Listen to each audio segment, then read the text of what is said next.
আল্লাহ রাব্বুল আলামিন পবিত্র কালামের মধ্যে বলেন, ও দুনিয়ার মানুষেরা, আমি আল্লাহ রাব্বুল আলামিন তোমাদের উপরে কুরবানিকে ওয়াজিব করে দিয়েছি।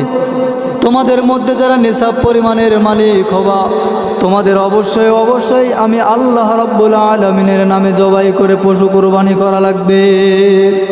কিন্তু বন্ধুগণ আমার, আল্লাহ রাব্বুল আলামিন এক জায়গায় বলেন, লা ইয়ানালাল্লাহু লুহুমুহা ওয়ালা দিমাউহা ওয়ালাকিন ইয়ানালুহুত তাকওয়া মিনকুম।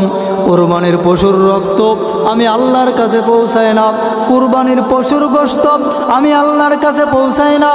আমি আল্লাহর কাছে একটা জিনিস পৌঁছাই, সেটা হলো ওয়ালাকিন ইয়ানালুহুত তাকওয়া মিনকুম। তোমার বান্দা, তোমার অন্তরের যে তাকওয়া আছে, এই তাকওয়াটা আমি আল্লাহর কাছে পৌঁছায়া যায়।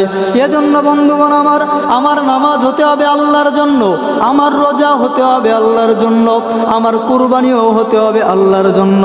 আমার আল্লাহ পাক রব্বুল আলামিন বলেন, কুল ইন্না সালাতি ওয়া নুসুকি ওয়া মাহইয়ায়া ওয়া মামাতি লিল্লাহি রাব্বিল আলামিন। আমার নামাজ হবে আমার আল্লাহর জন্য, আমার রোজাও হবে আমার আল্লাহর জন্য, আমার কুরবানিও হবে আল্লাহর জন্য, আমার বেঁচে থাকা হবে আল্লাহর জন্য, আমার মরে যাওয়া এটাও হবে আল্লাহর জন্য। আল্লাহ পাক রব্বুল আলামিন সূরাতুল কাউসারের মধ্যে আল্লাহ পাক বলেন, ফাসাল্লি লিরাব্বিকা ওয়ানহার। আমার নামাজ এবং আমার কুরবানি এটা হবে একমাত্র আল্লাহর জন্য। কিন্তু বন্ধুগণ আমার, নিসাব পরিমাণের মালিক হয়, এরপরও এরা কুরবানি দেয় না।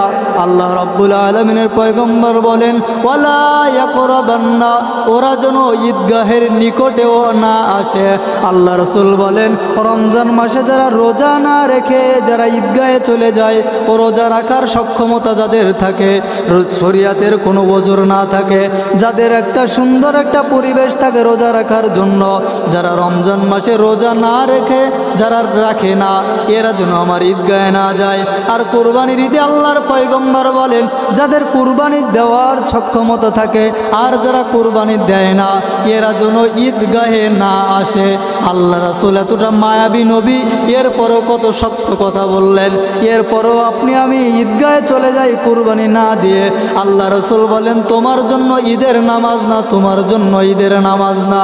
এই কুরবানি ঈদুল আজহার ঈদের নামাজটা হলো যারা কুরবানি যাদের উপর সক্ষম হবে, এরা কুরবানি করবে, এদের আনন্দের জন্য আমি আল্লাহ তাআলা কুরবানির ঈদকে বরাদ্দ করে দিয়েছি।